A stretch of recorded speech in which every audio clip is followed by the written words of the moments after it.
Please sir, क्या दलितों को यहाँ भी बोलने सर, अगर सबको 4 मिनट दे मुझे दे दो। Finish in 1 minute. ये भेदभाव नहीं चलेगा दलितों के साथ। Time is 4 minute, don't waste. भाई सर, आप क्या करो अगर सबको 4 मिनट दिए तो Take 1 minute. आप मना करो, मैं बंद कर देता हूँ उसको। क्या दलितों को सबसे आखिरी में नंबर मिलेगा और बोलने का मौका मिलेगा? क्या मजाक कर रहे हैं सर आप? इंडिपेंडेंटली मैं अपनी पार्टी का मेंबर हूँ सर, और जीत के आया हूँ सर, किसी के दया में नहीं आया। Take 1 minute and finish. Sir कल भी बोले तो एक दलीय पार्टी के लोग, आप मौका दो सर। मूछे रखने में हत्या होती है, यही 1 किलोमीटर में संविधान को जला गया, और महाराष्ट्र के परभनी में अभी भी संविधान को नष्ट किया गया, उसकी कॉपी को। ये अमृत काल है सर, यह धमकी काल है। भारत में आज भी घोड़ी चढ़ने पर हत्या होती है। संविधान ने सुनिश्चित किया कि रानी के पेट से राजा जन्म मिलेगा, वोट से नेता तैयार होगा, सुबह उठते कहीं बम की धमकी मिलती, कहीं दंगे की। ये संविधान है कि आप वहां बैठे हैं और मैं यहाँ खड़ा होकर अपनी बात रख रहा हूँ। सरकार सामाजिक न्याय की बात करती है, बताए कितने दलित मुख्यमंत्री बना रखे हैं आपने? 13 ज्यादा सरकार स्टेट में सरकार है, आपने संविधान पे आरक्षण के प्रावधान पे हमला किया।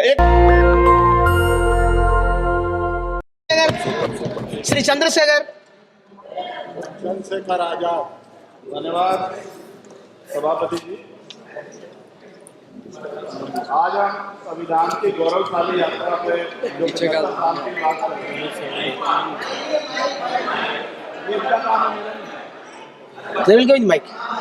धन्यवाद सभापति जी।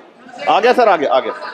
आज हम संविधान की गौरवशाली यात्रा पे बात करने के लिए चर्चा कर रहे हैं। कल से ये चर्चा चल रही है सर। मैंने बहुत सारे दोनों पक्ष के और जितने भी हमारे मेंबर है सुना सर, उनको बड़े बड़े नेता हैं सर। इसके भाग 1 में लिखा हुआ है India that is Bharat, Hindustan नहीं लिखा हुआ है सर। लेकिन सारे नेता संविधान पे चर्चा कर रहे हैं, लेकिन हिंदुस्तान ही कहेंगे, भारत कहने की हिम्मत नहीं जुटा पा रहे। ये बड़ा सवाल है सर कि क्या संविधान के हिसाब से बात रखी जा रही है। मैं धन्यवाद दूंगा फूले साहू बाबा साहब अम्बेडकर को और मेरे नेता मान्यवर साहब श्री काशीराम को। 25 नवंबर 1949 को संविधान को सौंपते हुए डॉक्टर बाबा साहब अम्बेडकर ने कहा था कि 26 जनवरी 1950 को हम विरोधाभास भरे जीवन में प्रवेश करने जा रहे हैं। राजनीतिक जीवन में तो हमारे पास समानता होगी, लेकिन सामाजिक और आर्थिक जीवन में असमानता होगी। क्या ये चुनौती आज 75 साल बाद दूर हुई है? भारत ने 26 जनवरी 1950 को संविधान लागू होने के साथ खुद को एक संप्रभु लोकतांत्रिक और गणतांत्रिक राज्य होने का ऐलान किया। लेकिन सर उस समय संविधान की स्थिति ये थी कि जैसे गांव का कोई आदमी, मैं 50 की बात कर रहा हूं, वो 50 साल पहले शहर में आ जाता और बड़े लोगों की महफिल में चला जाता, उस जहां वो खाना खा रहे हो, और वो टेबल पे नैपकिन को खा के जो है ये कहता कि ये तो फीका, क्योंकि वो जानता ही नहीं था, वो समझता नहीं था संविधान को, संविधान है क्या। संविधान उसके लिए महज दस्तावेज था। ये जिम्मेदारी थी राजनीतिक दलों पे कि वो संविधान को व्यवहार में लेके आते, और इसके इतने सारे आर्टिकल हैं, अगर इनको व्यवहार में लाया जाता तो मुझे लगता कि आज देश बहुत बदल गया होता। बाबा साहब ने कहा था कि लोकतंत्र भारतीय भूमि का केवल ऊपरी पोशाक है, उनके अनुसार यहाँ की संस्कृति अनिवार्य तौर पर लोकतांत्रिक है। भारत जैसे गरीब और गैर बराबरी वाले देश में संविधान के जरिए छुआछूत खत्म करना, वंचितों के लिए सकारात्मक उपाय करना, सभी वयस्कों के लिए मतदान का अधिकार देना और सबके लिए सम्मान अधिकार तय करना, ये बहुत बड़ी उपलब्धि थी सर। ये संविधान है कि आप वहां बैठे हैं और मैं यहाँ खड़ा होकर अपनी बात रख रहा हूं, और इस देश में आदिवासी महिला के तौर पे जो है राष्ट्रपति बनी है, और प्राइम मिनिस्टर तो नहीं बना, लेकिन शेड्यूल कास्ट के बड़े नेताओं को भी जो है राष्ट्रपति बनने का मौका मिला। ये संविधान की देन। अगर वोट हम पे नहीं होता तो शायद अमीर और जो राजा महाराजा खुद को मानते हैं हमारी गलियों तक नहीं आ पाते, हमारे हाल नहीं जान पाते। आजादी का मतलब सर सिर्फ अधिकार पाना भर नहीं है, इसके लिए हमारे संविधान में सरकार और नागरिकों के अधिकारों के शासन के कर्तव्यों का विस्तार से उल्लेख किया गया है। बाबा साहब ने संविधान सभा में दिए गए भाषण में कहा था कि स्वतंत्रता आनंद का विषय है, पर अब हमें अपनी जिम्मेदारियों पर भी ध्यान देना होगा। संविधान ने सुनिश्चित किया कि रानी के पेट से राजा जन्म मिलेगा, वोट से नेता तैयार होगा। आर्थिक बराबरी के लिए सरकार क्या कर रही है? गरीब और गरीब हो रहा है, अमीर और अमीर हो रहा है। सुबह उठते कहीं बम की धमकी मिलती, कहीं दंगे की। ये अमृत काल है सर, यह धमकी काल है। कितना बढ़ रहा है आर्टिकल 15 सर। भारत में आज भी घोड़ी चढ़ने पर हत्या होती है।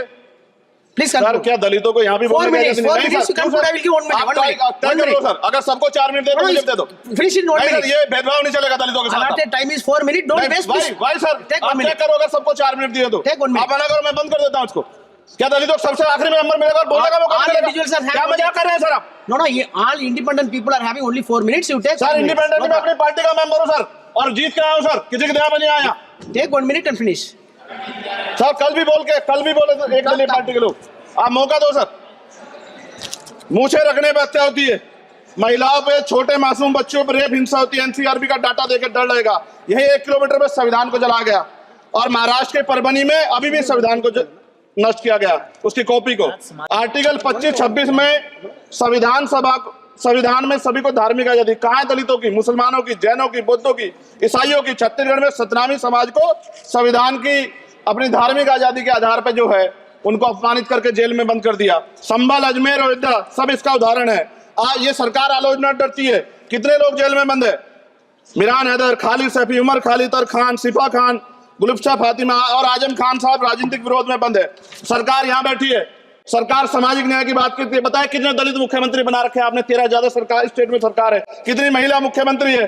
आपकी सरकार ने सुप्रीम कोर्ट के आदेश के बाद रिजर्वेशन प्रमोशन में जारी नहीं किया और ओबीसी को पॉलिटिकल रिजर्वेशन आप देंगे नहीं देंगे, आप बताने का काम करें। मैं 75 साल की गौरव यात्रा में हम एक सभ्य समाज नहीं बना पाए, इसलिए जाति आधार पर SC ST OBC के बच्चों को प्राइमरी स्कूल से लेकर उच्च संस्थानों में भेदभाव किया जाता है। सरकार निरंकुश हो गई, कोई बुलडोजर से कार्रवाई करता है। कल मंत्री जी ने कहा हमने राष्ट्रीय पिछड़ा वर्ग आयोग बनाया, 69 शिक्षक भर्ती में उसकी सिफारिशों को नहीं माना। EWS के जरिए आपने संविधान पे, आरक्षण के प्रावधान पे हमला किया। 1 मिनट में खत्म कर रहा हूं सर। संविधान सर, न्यायपालिका में आर्टिकल 124 ये कहता है सर, ये अधिकार जो है। Sanjay sir ji please conclude sir 1 minute में प्लीज संविधान में न्यायाधीशों की नियुक्ति का अधिकार राष्ट्रपति के द्वारा होना चाहिए, अभी तक नहीं हो रही है। All India judicial service commission कब बनेगा? क्या चंद परिवार ही सर जज बन सकते हैं? और आज हम सर, मैं सरकार से सवाल पूछना चाहता हूं सर, सेवाओं में SC ST OBC वर्ग का कितना प्रतिनिधित्व है? भारत सरकार के मंत्रालयों के अधीन PSU में, बैंकों, बीमा कंपनियों में और स्वस्थायी संस्थानों में आउटसोर्स तथा कॉन्ट्रैक्ट पर वर्तमान कार्यरत कर्मचारियों कुल कितनी संख्या है? आउटसोर्स और कॉन्ट्रैक्ट में कार्यबल SC ST OBC कितना प्रतिशत है? निजी क्षेत्रों में कार्यरत कर्मचारी उनके SC ST OBC की वर्ग लाभ। सर खत्म कर, लास्ट पॉइंट सर, मैं फिर स्पष्ट तौर पर कह रहा हूं सर, यहां बैठे SC और OBC के मेंबर से कह रहा हूं सर, उनको सामाजिक जिम्मेदारी का ध्यान भी रखना चाहिए। पार्टी के प्रति वफादारी के साथ साथ अपने वर्गों के प्रति ईमानदारी भी रखनी चाहिए। ईमानदारी नहीं होगी तो उन वर्गों का भला नहीं हो सकता और हमें बहुत सरकारों से उम्मीद नहीं है। बहुत बहुत धन्यवाद sir. Thank you. National Dastak की आपसे गुजारिश है कि अगर इसको बचाना चाहते हैं तो नेशनल दस्तक को सब्सक्राइब करने के लिए रेड कलर के सब्सक्राइब बटन को दबाएं, फिर बेल आइकन की घंटी दबाएं। नेशनल दस्तक को बचाने के लिए बहुत जरूरी है कि हर खबर को शेयर करें, लाइक करें, कमेंट जरूर करें।